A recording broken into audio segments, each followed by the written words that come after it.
O programa a seguir tem classificação indicativa livre.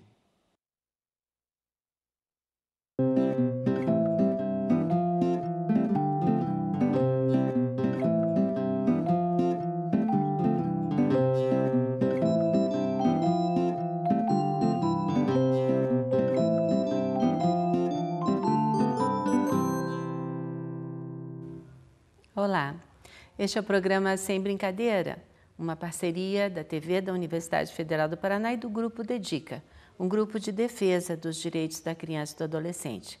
Falamos, muito sério, sobre crianças e adolescentes, seus assuntos, sua família e como eles se inserem no mundo e as dificuldades disso. Hoje vamos continuar um tema, os programas anteriores vocês podem encontrar no site da TV da UFPR, no programa Sem Brincadeira.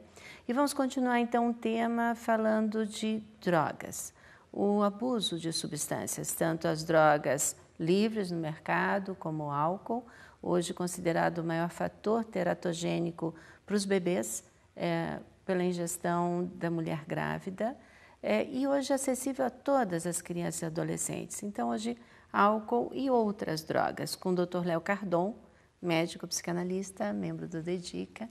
Então, Léo, falávamos na outra vez do porquê da necessidade da droga, do envolvimento da família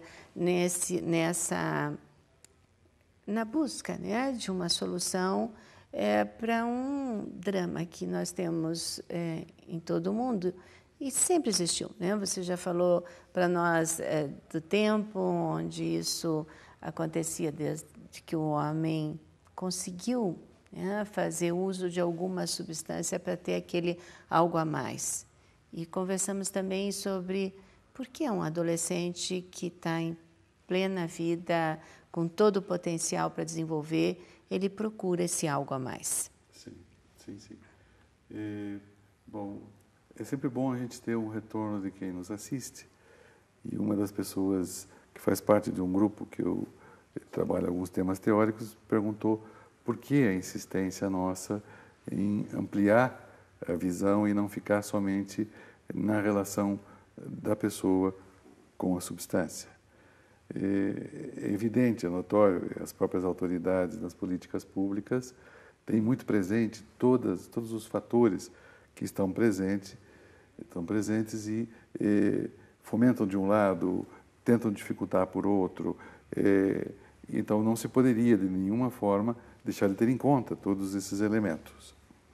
Nós falávamos, na outra vez, do uso socializante que as drogas tinham nos inícios da humanidade, ou seja, desde o uso nas festas, nos rituais, e era um uso coletivo para, de alguma maneira, possibilitar os excessos que eram as festas.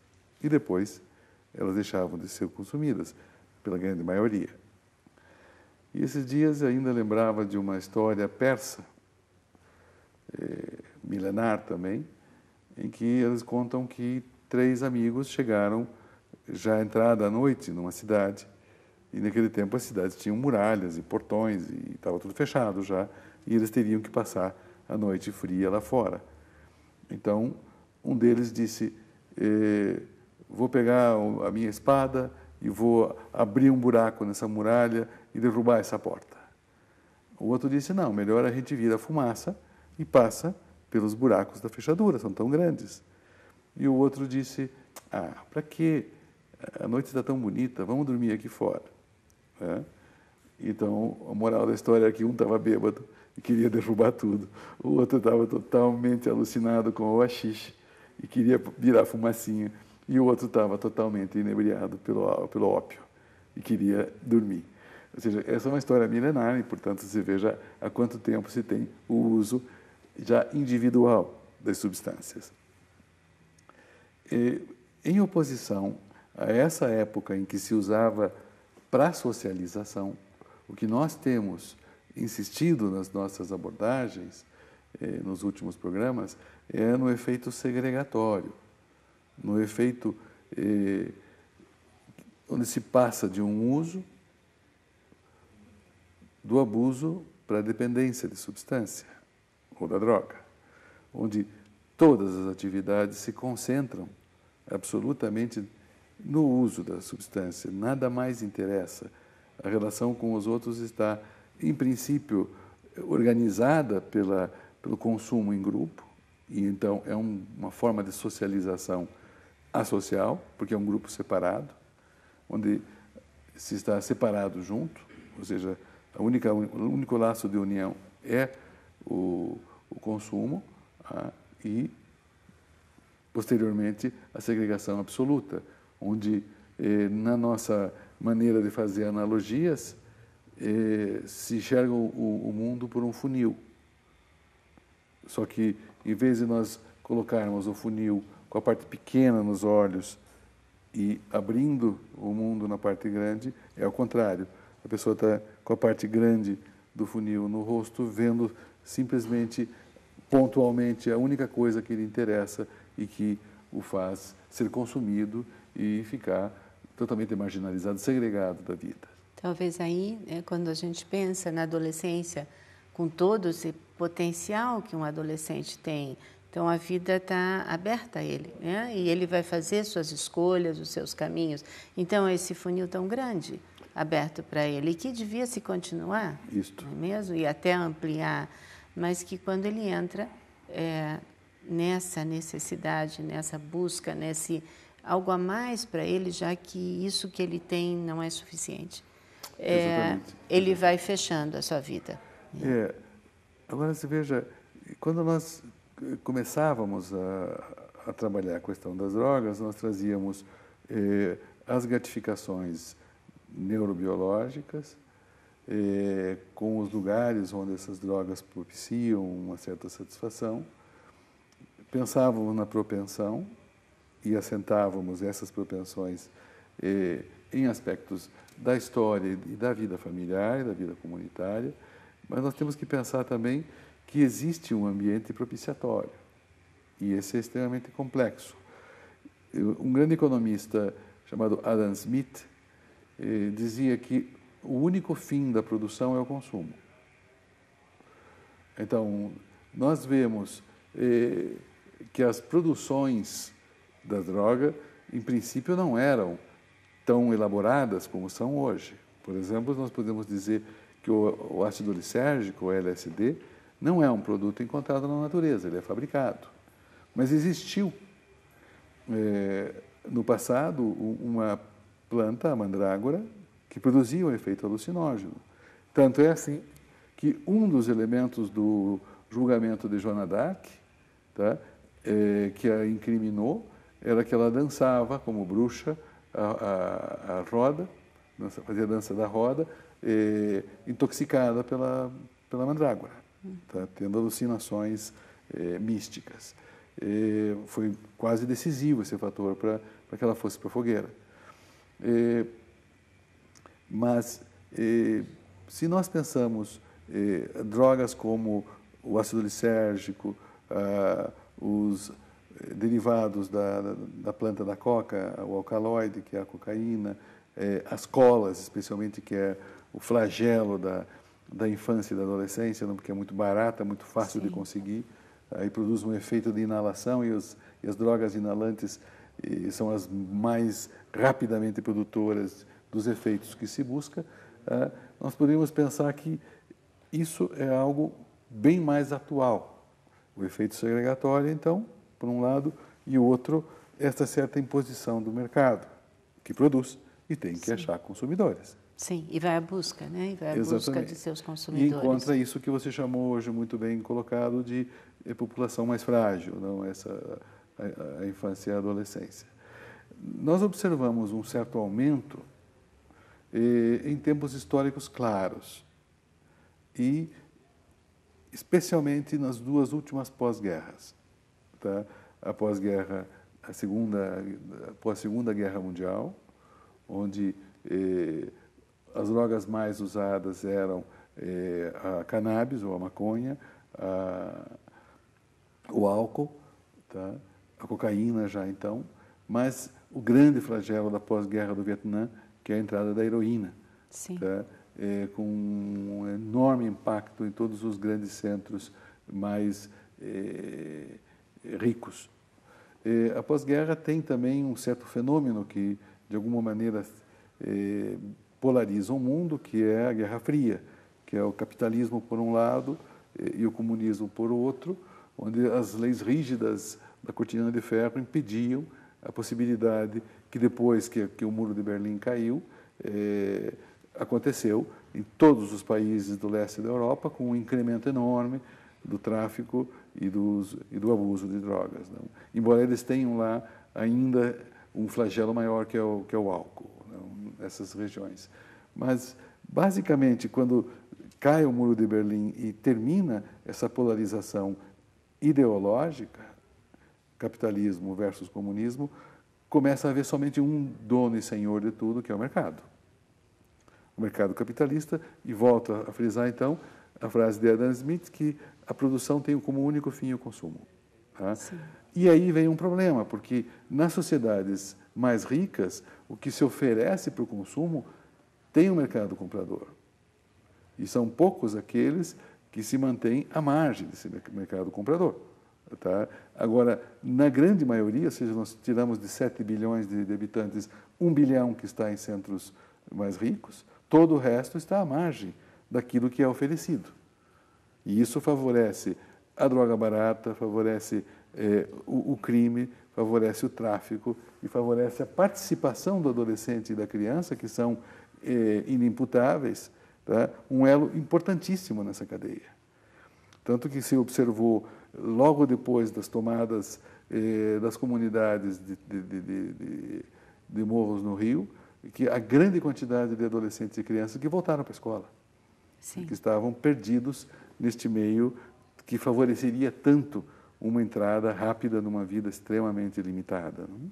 Sim, e até e a busca, né, dessa população realmente, porque hoje existe a ideia, né, não só o consumo dos ricos, de poucos ricos, mas sim o consumo de muitos pobres. E que esse seria o mercado mais lucrativo hoje, por isso tanta visão de comércio para essa população. Exatamente. E, infelizmente, das drogas também. Exatamente. Né? Do álcool da cocaína, e de todas as outras drogas. Da cocaína para o crack. Né? Sim, e daí as drogas até de muito maior dano pelo seu preparo cheio de substâncias para deixar mais barato o produto, mas de alguma forma poder disseminá-lo, não?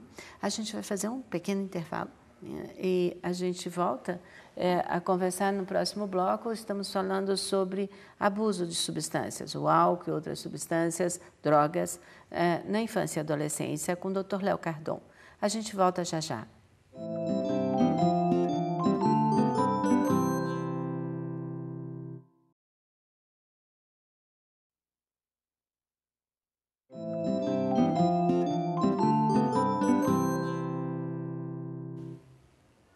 Olá, estamos de volta com o programa Sem Brincadeira, onde falamos sobre crianças e adolescentes. Falamos hoje sobre abuso de substâncias, com o Dr. Léo Cardon, médico psicanalista e membro do Grupo Dedica. Então, falávamos do comércio, da necessidade de atingir a população mais pobre para um maior lucro, e nessa população mais pobre não falamos só de favelados. Infelizmente, essa é uma população extremamente frágil por toda a dificuldade de vida que tem. Então, é muito simples se pensar que eles precisam de um algo a mais, de um algo barato. Uma suplência. É uma suplência, porque a vida já lhes dá muito pouco. Mas isso vai além disso, né? Vai também nas escolas particulares, na população classe média e cada vez em idade mais baixa. Nós temos hoje crianças começando ao uso de álcool, drogas aos 8 anos, onde ela ainda nem tem bem constituídos seus valores éticos, morais, do certo e do errado, se isso não lhe foi bem trazido pelos pais e pela família.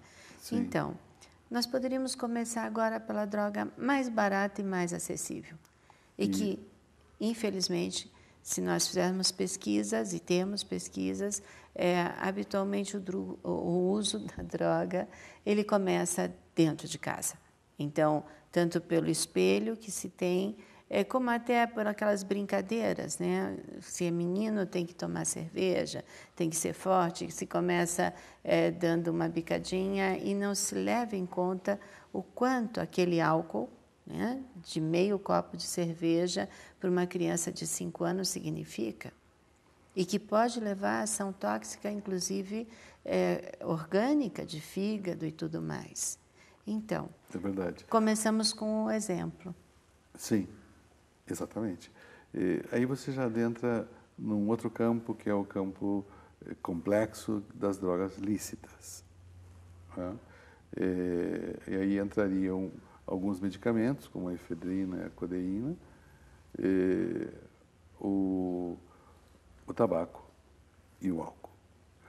Aqui a questão que se levanta para nós, até foi uma observação que nós fizemos num outro programa, de que o álcool e o tabaco, por seu cheiro, por sua presença absolutamente impossível de não perceber, são, digamos, o que deveriam ser as drogas, entre aspas, lícitas, são lícitas, que os pais mais rapidamente poderiam perceber o uso, seja pela embriaguez, seja pelo cheiro, seja pelo uso do tabaco.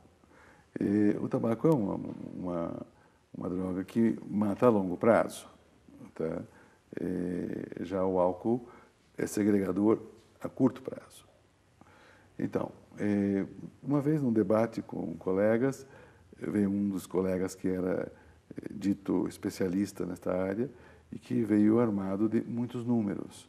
Tanto por cento usa, tanto por cento não usa, tanto por cento se cura, não se cura, etc. Ficava uma dança de números, tá? Muito interessante para uma dissertação. Mas, no caso a caso, a questão é um pouco diferente. Tá? Então, do ponto de vista do uso, nós observamos um primeiro passo. Não é uma droga segregadora. Ao contrário, ela faz parte da festa. Inicialmente? Inicialmente. Você trouxe o exemplo, ou seja, nas festas familiares o álcool está. O álcool é bom, o álcool é agradável e, até certo ponto, ele é socializante. Sim, é a imagem que todos têm, que todos difundem, e até eu me surpreendo muitas vezes no questionamento nas festas de 15 anos, e onde existem bebidas alcoólicas e se diz... Em grande quantidade. Sim, em grande quantidade, oferecida a todos os adolescentes, porque se não tiver, e isso vem dos pais, se não tiver, a festa não vai ser boa. É uma preocupação dos pais que fazem a festa. Sim. Para que aquela festa realmente seja considerada uma boa festa. Então, que valores a gente está seguindo aí? E tanto para as turminhas, não, que fazem parte da festa, uma festa onde não se oferece bebida alcoólica é uma festa na qual não se voltará a vir mais. E os próprios adolescentes ficam meio chateados por os pais não concordarem com isso. Então, veja, na maioria dos esquentas, nós observamos o aspecto formador da comunidade que o álcool tem. Lamentavelmente, muita gente fica na prévia porque já chega tão bêbada na festa que só vai vomitar lá e nada mais, não? E vai se afastar da segunda parte, que seria, teoricamente, a parte melhor. Aqui nós teríamos, então, o aspecto segregador presente, o que nós chamamos de sair do uso do álcool para as garras do alcoolismo. É muito diferente uma coisa da outra. Tá? Lógico, a atenção que você está pondo é de imediato estarmos atentos ao que está acontecendo, para o fato de que aquelas embriaguezes se repetem. Já não se vê mais a possibilidade de que em uma ou outra festa aquele adolescente ou aquela criança não se embriague, porque tem que fazer parte. Esse é um aspecto bem valioso para nós passarmos, que é que uma coisa é você ter a possibilidade de curtir, outra coisa é você ter a obrigação de curtir. tá? É como se aquilo que se oferece para facilitar o desfrute de algo vira uma obrigação. E se é uma obrigação grupal, como esse grupo todo tem que ser trabalhado. Porque o grupo não é uma massa única, ele é formado por várias pessoas de várias situações diferentes. Nas clínicas e nas instituições de internação psiquiátrica, hoje, por sorte, já há uma separação. Os que usam álcool e drogas são extremamente mais inteligentes, mais líderes. E é aquilo que as clínicas têm um maior temor, porque é o que se chama de liderança negativa. Enquanto os pacientes psiquiátricos tendem a aderir ao tratamento por causa do horror da loucura, por causa do temor, da angústia, tá? O drogado e o alcoolista precisa passar suas mentiras, tá? E precisa organizar seu grupo de pertença, marcado pela dependência. É uma identidade dele. Sim, então, e até convencer o outro para convencer a si mesmo que ele está no caminho certo. E quanto mais ele convence, mais ele se convence também da sua escolha, não? Nesse caso, o volta e meia se escuta falar das más companhias. É um pouco complicado, é um tema que valeria um programa sozinho, tá? Só para isso. Mas, veja, faz sentido nesse ponto que aquele que poderia ter um grupo de participação tente seduzir os outros, tente trazer o gozo dele, desse desfrute, como algo que valha para todos. Antigamente se dizia, ninguém quer ser ruim sozinho. Vale a pena o ditado, ou seja, são pessoas agregadoras por este lado. Por isso que eu insistia na expressão separados juntos. Estão já, de alguma maneira, meio segregados de uma vida normal e tentam trazer essa identidade para que o grupo se feche em torno dessa identidade. O segundo aspecto é no aspecto propiciador do mercado. Veja, por este lado nós temos que retomar um tema que ficou meio aberto, que vai ficar seguramente hoje, que são as drogas propiciadoras do, entre aspas, maior rendimento. É tal a exigência que os nossos adolescentes e nossas crianças enfrentam com relação a se inserir no meio de produção, tá? Que qualquer lorota que contem para eles que tal medicação aumenta o rendimento, torna mais inteligente, etc. E não foi nem dois casos que eu tratei na minha clínica de intoxicação por esse tipo de, entre aspas, droga da inteligência, sim, droga do desempenho, droga da concentração. Sim, como se existissem mágicas, não, que se procura nas drogas. Então, você falou bem, droga da inteligência, droga da concentração, que na verdade seria esse algo a mais, né? E não se pergunta por que falta a atenção, por que falta a concentração. Isto. E esse é o tema que eu gostaria que nós mantivéssemos presente para um próximo debate sobre álcool e drogas, que é o efeito que se busca. Por um lado, nós temos nesse âmbito o aumento do rendimento, mas por outro, aquilo que se consagrou como sendo ou a busca da felicidade ou a busca do afastamento da infelicidade. Aqui sim o campo se torna muito mais amplo. Nós não temos como evitar aí algo que os que buscam uma leitura mais objetiva querem descartar. E é a pergunta que você insiste em fazer pelo lado da abertura, que é o que cada um busca naquele uso ou naquela dependência. Fugir do quê? Se amparar no quê? O que é essa suplência? Em princípio, há uma resposta imediata. A droga muda a senso-percepção. Muda a minha percepção do mundo. Ela é autística, porque ela fecha, tá? Ela é passageira, e isso é um problema, precisa da sua repetição, e o seu bem-estar é ilusório e extremamente fugaz. Então, eu acho que um tema interessante seria nós pensarmos de que tipo de desprazeres aquela pessoa tenta se livrar. O que acontece Sim. com ela nesse caso? E até se falamos de crianças e adolescentes, não é esperado que eles tenham desprazeres e infelicidade. O mundo adulto normalmente pensa, eu dou tudo a eles, né? Eu fiz tudo por eles, até mais do que fizeram por mim. E aí não existe nenhuma possibilidade de diálogo, porque se tem tudo, porque estão infelizes, porque buscam algo a mais. E talvez... Isso é bem interessante. Eu queria, se você me desse licença, te comentar um caso clínico bem rapidinho. Sim, estamos no final do programa. Sim, é o caso de uma mulher que engravida muito tempo depois da última filha, que tinha 16 já, e resolve abortar. A filha entra em desespero e insiste, e a mãe evita o aborto. Tá? O pai ficou sabendo depois e ficou do lado da filha, achando que aquela criança era bem-vinda.